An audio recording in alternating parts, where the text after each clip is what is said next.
మహిళల కోసం central bank of India ఇప్పుడు మీకు అందిస్తోంది గృహ రుణం. అతి తక్కువ వడ్డీ రేట్లకే ప్రత్యేక సెంటు గృహలక్ష్మి. పూర్తి వివరాలకు వెంటనే సంప్రదించండి 18003030.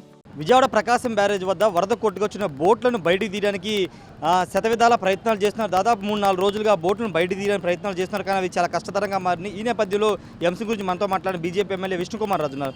సార్, అంటే ఆల్రెడీ కుట్ర కోణం ఉందని ప్రభుత్వం తేల్చింది, ఇద్దరిని అరెస్ట్ కూడా చేసింది. ఎందుకంటే ఎవరు చేస్తుంటారు అనుకుంటున్నారు? ఇది ఎంత దారుణమైన, అంత దాదాపు 11.5 లక్షల క్యూసిక్లు వరద వచ్చిన సందర్భంగా ఇంత పెద్ద బోట్లని ప్రకాశం వదులుంటారు. ఇంకెవరు వదులుతారు? ప్రజలందరికీ తెలుసు. ఈ రాష్ట్రాన్ని సర్వనాశనం చేయడానికి అంతకుముందు 5 సంవత్సరాలు కూడా ప్రభుత్వము, ఆనాటి ఉన్న ప్రభుత్వము శతవిధాలుగా ప్రయత్నం చేసింది. అన్ని విధాలుగా కూడా సర్వనాశనం చేసిందని చెప్పడానికి ఏమాత్రం సందేహం లేదు. మొత్తం ప్రజలందరినీ కూడా ఇబ్బంది పెట్టే పరిస్థితి ఉంది.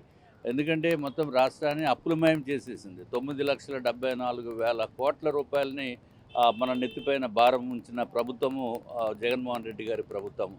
అట్లాగే ఈ ఎవరికైతే కాంట్రాక్టర్స్ కానీ సప్లయర్స్ కానీ అన్ని 5,000 కోట్ల రూపాయలు అప్పుల భారంలో ముంచేశారు రాష్ట్ర ప్రభుత్వం, ఇదివరకున్న ప్రభుత్వము. అట్లాగే ఈ ఎక్కడా కూడా ఒక డెవలప్మెంట్ లేకుండా చేసిన ప్రభుత్వము వైఎస్ఆర్సీపీ ప్రభుత్వము. ఏదో విధంగా అంటే రాష్ట్రం పైన చెడ్డ పేరు వచ్చే విధంగా వాళ్ళు చేస్తున్న ప్రయత్నంలో భాగంగా కుట్ర అనేది మనము ఎంక్వైరీలో తేలుతుంది.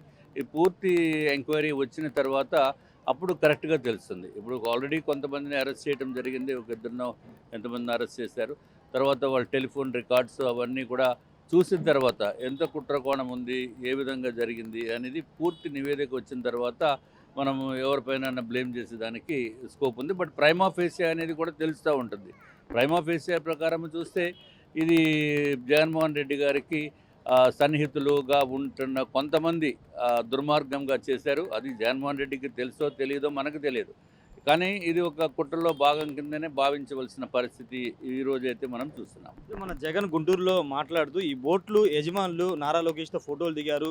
టీడీపీ గెలిచిన తర్వాత బోట్లను ఉపయోగించి ఇక్కడ ప్రకాశం బ్యారేజీ వద్ద నదిలో సంబరాలు బోట్లు కూడా ఉపయోగించారు, కొన్ని ఫోటోలు కూడా చూపించారు. ఇప్పుడు రాజకీయ నాయకులతోటి ప్రథమ పోయిందో వాళ్ళు కూడా లోకేష్ గారిని కలిసి ఉండవచ్చు, మేము కూడా మీకు సపోర్ట్ చేస్తామని చెప్పి ఉండటానికి అవకాశాలు ఉన్నాయి. కానీ ఇటువంటి చర్యలు చేసేది ఇది ఎవరు కూడా సహించినటువంటి విషయం. ఇది డెఫినెట్గా దీనిపైన ఇంకా పూర్తి దర్యాప్తు చేసి ఎవరైతే ఈ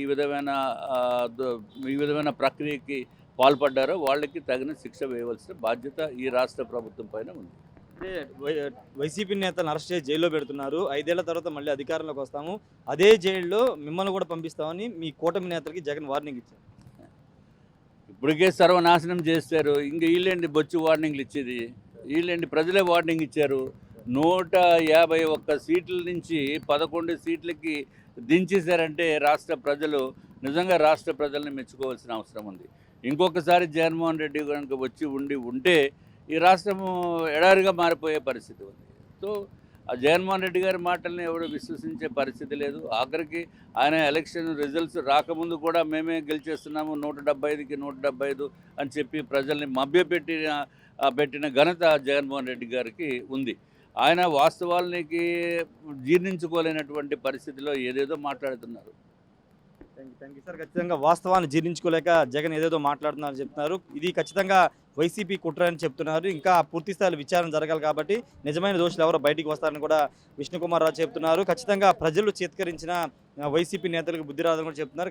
ఈ ఘటనకు సంబంధించిన విషయంలో అంటే ఎవరైనా ఫోటోలు దిగుతారు, పార్టీ నాయకులతో రాజకీయాల్లో జనరల్గా ఫోటోలు దిగుతూ ఉంటారు, ఆ ఫోటోలను చూపించి వీళ్ళే చేశారనడం కరెక్ట్ కాదని కూడా విష్ణుకుమార్ రాజు చెప్తున్నారు. ఏదేమైనప్పటికీ వైసీపీ మీద జగన్ మీద విష్ణుకుమార్ రాజు అయితే ఫైర్ అవుతున్న పరిస్థితి ఉంది. కెమెరా పర్సన్ శ్రీనివాస్తో రాజేష్ RTV విజయవాడ నుండి. మరిన్ని వీడియోస్ కోసం ఛానల్ ని సబ్స్క్రైబ్ చేయండి, లేటెస్ట్ అప్డేట్స్ కోసం వాట్సాప్ ఛానల్ ని ఫాలో చేయండి అండ్ లింక్ డిస్క్రిప్షన్ లో ఉంది.